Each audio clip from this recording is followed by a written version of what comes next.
Unidade 1. Cor. O movimento e linguagem na era da informação. Aula 5.2 Conteúdos. Estudos textuais. Notícia. Informativo. Injuntivo. E-mail e fábula. Habilidade. Identificar a finalidade de textos de diferentes gêneros. Vamos dar continuidade à nossa aula, porque nós estamos com muitos assuntos importantíssimos. Estamos desenvolvendo a nossa habilidade de leitura e de interpretação.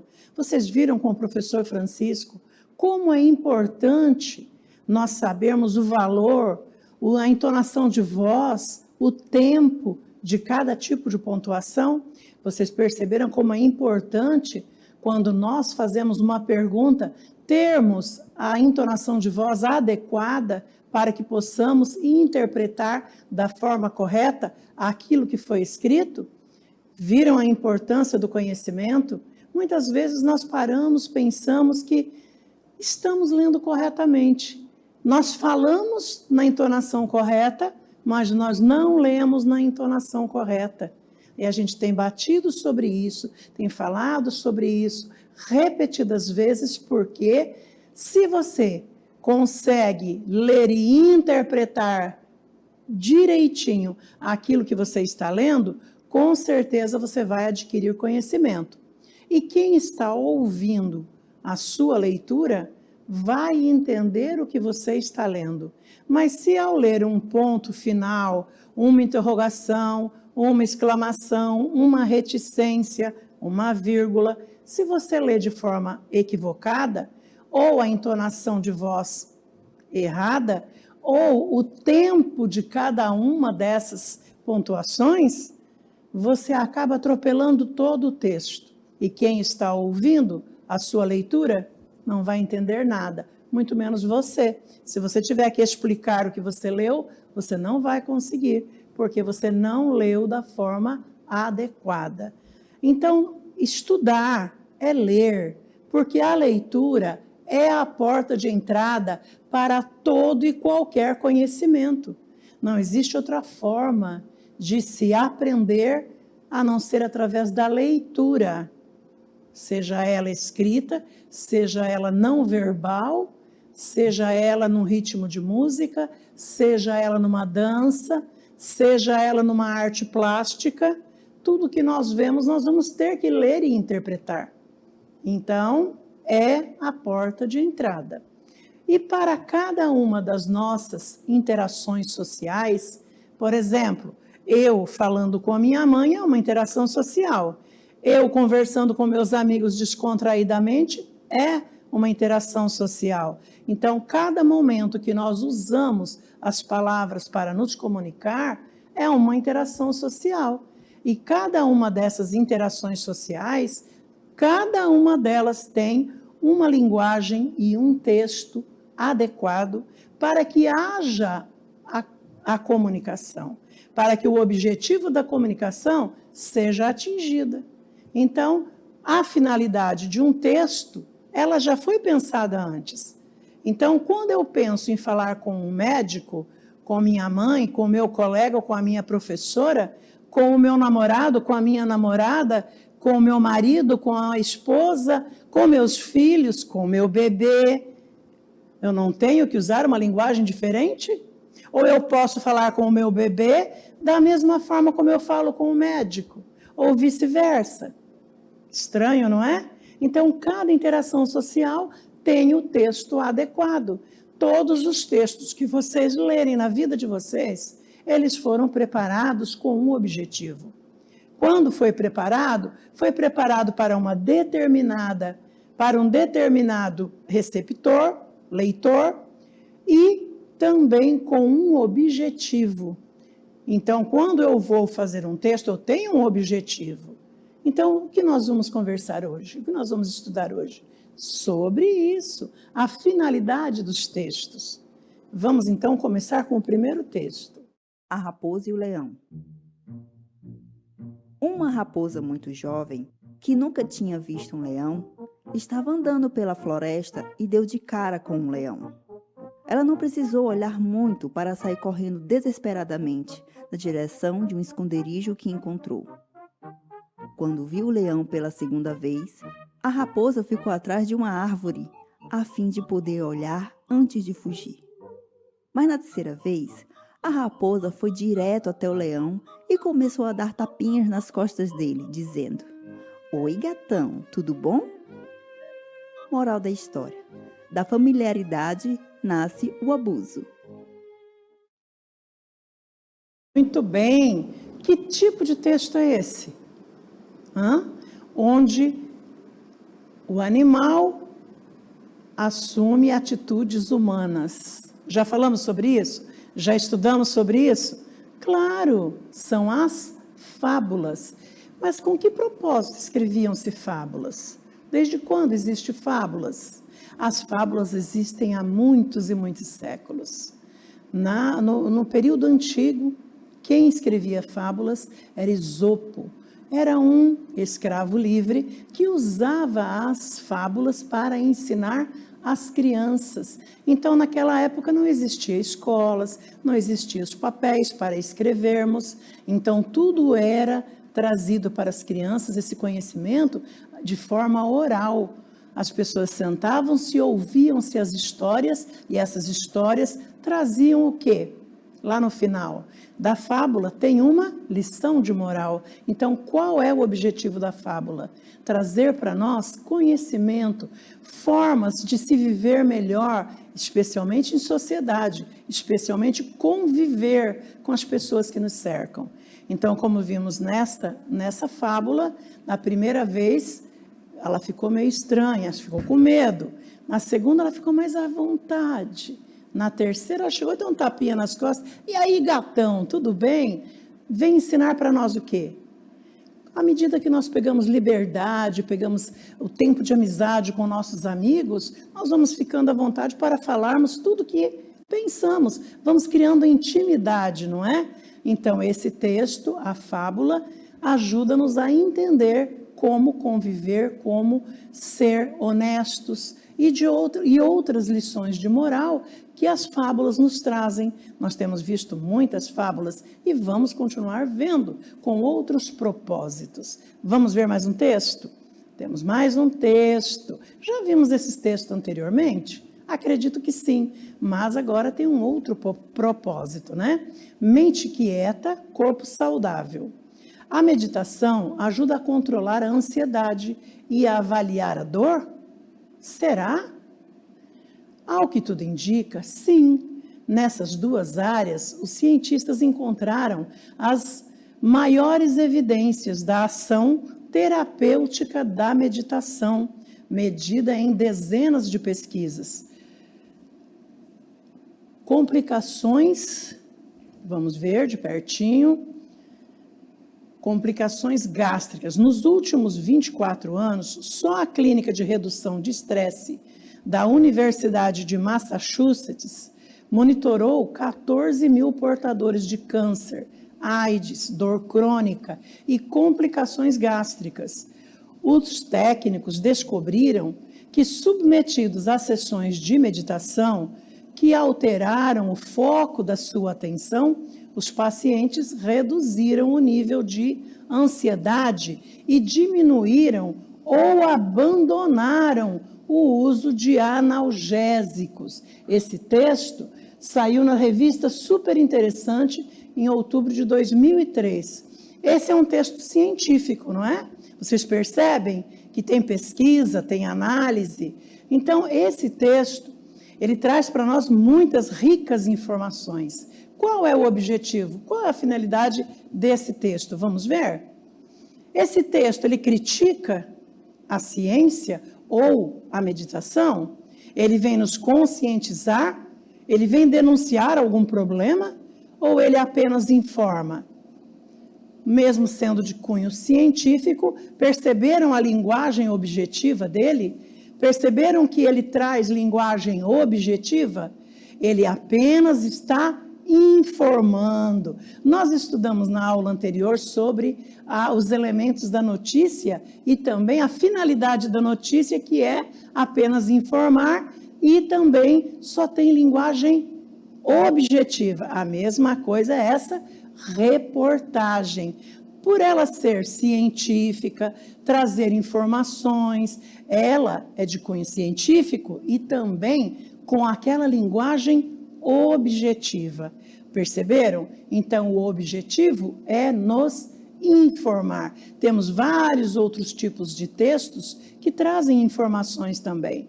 Então, essa reportagem, a notícia, são textos que informam, apenas informam, não tem o objetivo de convencer ninguém, não tem o objetivo de criticar, nem de argumentar, nem de convencer ninguém, apenas informar. E agora temos mais um texto, vamos ler? Este fala de tecnologia, prestem bastante atenção nesse texto, porque você pode pensar que é um objetivo e é outro. Vamos analisar? A tecnologia brasileira está ajudando a população de Angola a identificar e desarmar milhares de minas terrestres ainda existentes por lá, consequência de uma guerra civil de 3 décadas.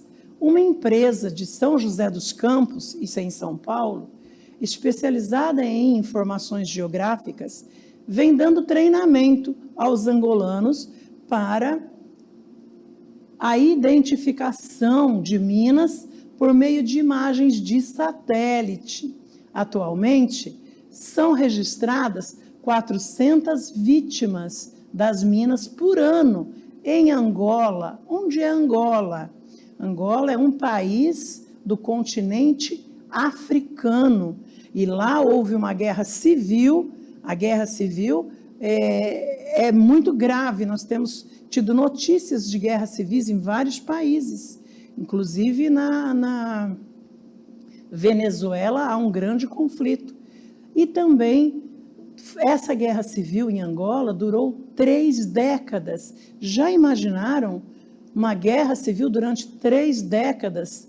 E ainda existiam, nessa época que saiu essa informação, essa matéria, foi em 2003.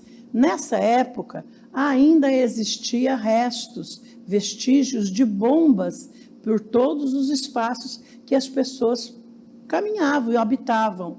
Então, uma empresa de informação, de TI, de São José dos Campos, em São Paulo, estavam ajudando, através das informações que vinham de satélites, a encontrar essas bombas, não é? Essas minas, porque ainda estavam acontecendo delas detonarem e eram 400 vítimas por ano. É uma coisa absurda, não é? Que ainda haja isso, mas a tecnologia vem para nos ajudar. Viu que bom? Uma parte boa da tecnologia, nós sabemos que existem muitas coisas que são ruins em relação à internet, à tecnologia, quando as pessoas não a administram de forma sábia, inteligente, mas a tecnologia, ela trouxe para nós benefícios infinitos. Precisamos fazer com que a tecnologia trabalhe para nós, não nós trabalharmos para a tecnologia, não é verdade? Então, nós precisamos sempre, como seres humanos, ser superiores e dominarmos as máquinas. Então, através desses satélites, essa empresa estava encontrando e detonando essas minas. Então, quando nós lemos sobre esse texto, vamos ver o que nós pedimos sobre esse texto. Vamos entender esse texto. De acordo com esse texto, qual a finalidade da tecnologia brasileira em Angola? Acabamos de falar, não é? É de desarmar os angolanos, destruir imagens de satélite, fazer exportações de produtos ou identificar minas terrestres.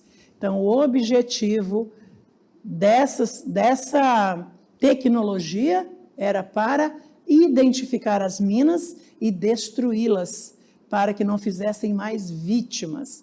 Vocês perceberam como cada texto, ele traz para nós muitas informações e cada um tem objetivos diferentes? Cada texto, ele é criado com uma finalidade para atingir um objetivo numa determinada camada social.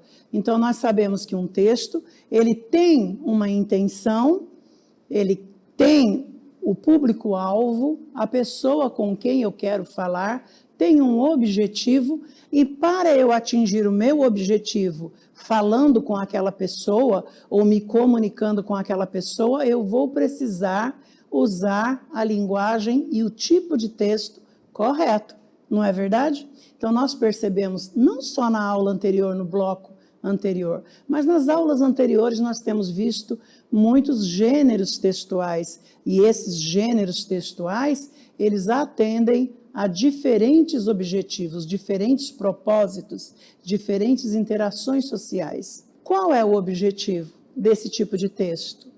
A notícia é para nos divertir? Tem o objetivo de nos convencer ou de nos emocionar? Muito bem, quem pensou em informar está corretamente certo, está perfeito. Por quê? Porque o texto, o gênero textual notícia, a função da linguagem usada dentro do texto notícia, tem apenas o objetivo de informar. Ele não quer convencer, ele não quer emocionar, só informar. Então, é um texto que traz para nós informações e tem uma responsabilidade, um compromisso com a verdade. Traz para nós informações relevantes, certo? Mas que tipo de texto é esse? Já falamos desse tipo de texto? Eu acho que já. Rapidamente, mas nas aulas anteriores nós falamos. O que traz, que elementos trazem esse texto? Quais são os elementos que tem nesse texto? Qual o objetivo desse texto? Ele traz orientações, não é? Não só a quantidade e o tipo de ingredientes para fazer uma receita culinária, mas o mais importante, ele traz o modo de fazer, como fazer, passo a passo, como fazer aquela receita, não é? Então, os textos que trazem estas informações, trazem orientações de como o leitor se comportar, são textos injuntivos. Lembra? Já falamos, sim. Então, os textos injuntivos têm o objetivo de orientar o nosso leitor, receptor, como ele fazer uma receita que é de uma comida, uma receita culinária, ou de que forma administrar a ingestão de remédios da forma correta, traz as indicações, as contraindicações, a posologia, ele traz tantas informações. Vocês já leram alguma receita de remédio? Já leram uma bula de remédio? Eu já li e acho interessante. Embora seja uma leitura um pouco chata, mas ela é importante para nós sabermos do que é feito o remédio que estamos tomando, como devemos tomar, para que ele serve. E caso tenhamos algum problema, é melhor ler antes, porque ele tem contraindicações também. Podemos tomar e talvez possamos ter que evitar esse remédio por algum problema que nós não falamos para o médico e ele receitou o remédio. Viu como é importante? Ler a bula do remédio. Então, ele traz muitas orientações. E quando você compra um eletroeletrônico, você lê o manual de instruções ou você primeiro liga e se ele explodir, você corre para o manual de instruções para ver por que explodiu? Isso já aconteceu, hein? É muito comum de acontecer, porque nós precisamos ter orientações para fazer esse tipo de coisa. Podemos incendiar nossa casa. Se nós pegamos e colocamos um eletroeletrônico que a voltagem é 110, nós colocamos lá na 220. O que vai acontecer? Pum! Vai explodir. Então, nós precisamos pensar. O texto injuntivo, ele vem para nos orientar. Vamos ver alguns elementos desse texto. O mais importante do texto injuntivo são os verbos no imperativo. Olha aí. Na receita do bolo, o verbo no imperativo. Misture todos os ingredientes. Então, o verbo misture está me dando uma ordem, fazendo um pedido, não é? Na bula do remédio, tome 2 cápsulas por dia. Então, verbo no imperativo. É o verbo no qual o emissor dá um conselho, dá uma ordem, faz um pedido. Percebem? Misture, tome. E no manual de instruções, aperte a tecla amarela. E nas propagandas, vista essa camisa. Percebem os verbos no imperativo? Misture, tome, aperte, vista. Está dando um conselho, está dando uma ordem ou fazendo um pedido. São os verbos no imperativo dentro do texto injuntivo. Vamos ver mais um tipo de texto. E qual o objetivo desse texto? Muitas pessoas hoje utilizam-se do e-mail para se comunicar à distância com rapidez. Então, temos aí um exemplo de um e-mail. E nele está escrito o seguinte: Henrique, estou enviando anexo contrato do novo fornecedor. Por favor, verifique se todos os dados estão corretos. Solicito também a definição da data da reunião de março, a fim de que eu possa informar a todos os colaboradores envolvidos para providenciar os dados necessários. Obrigada, Joana Meyer, assistente administrativo, Empresa Total. Então, o e-mail é o meio mais rápido de comunicação, não só esse como institucional, mas entre as pessoas, né? É bem rápido mesmo. Então, vamos ver qual o objetivo. Temos aí um objetivo. O objetivo que melhor expressa essa mensagem, a mensagem acima é enviar contrato do novo fornecedor, solicitar a definição da data da reunião, enviar o contrato do novo fornecedor e solicitar a definição da data da reunião, exigir com urgência a definição da data da reunião de março. Então, nós podemos perceber que, dentro desse e-mail, Joana pediu para enviar diz que estava enviando o contrato, não é? Do novo fornecedor e também solicitando a definição da data da reunião. Nós podemos ver que o e-mail, qual é o objetivo dele? O que o e-mail, que tipo de texto o e-mail veio substituir? Porque nós vemos que é uma rapidez incrível, não é? Eu mando um e-mail, dali segundos a pessoa já está respondendo, já está recebendo e respondendo. Lembra antigamente, quando as pessoas escreviam cartas para os amigos, ia lá no correio, comprava o selo, colocava, chegava no balcão, carimbava, e dali demorava 2, 3 dias. Ora, agora, contemporâneo, demorava 2, 3 dias para chegar no seu destino? Pois é, o e-mail veio substituir cartas. Então, no e-mail nós podemos escrever para quem nós quisermos e aí é imediata essa comunicação. Nós podemos usar o internetês dentro do e-mail? Será que podemos? Depende. Podemos usar aquelas palavras nas quais nós usamos apenas as consoantes para nos comunicarmos rápido? De repente pode, que não seja um e-mail que seja institucional. O que é um e-mail institucional? É aquele que nós usamos para nos comunicar dentro da empresa que nós trabalhamos. Então, quando nós estamos fazendo um e-mail para o nosso chefe, para o nosso líder, para o nosso patrão, então devemos usar uma linguagem mais formal, um pouco nos preocuparmos com a norma culta da língua. Agora, quando eu estou conversando, estou mandando um e-mail para um amigo, se escapar ali uma linguagem coloquial, um você, um tá, umas palavras suprimidas, não tem problema, isso pode acontecer, mas não pode acontecer naquela redação que é a redação oficial, certo?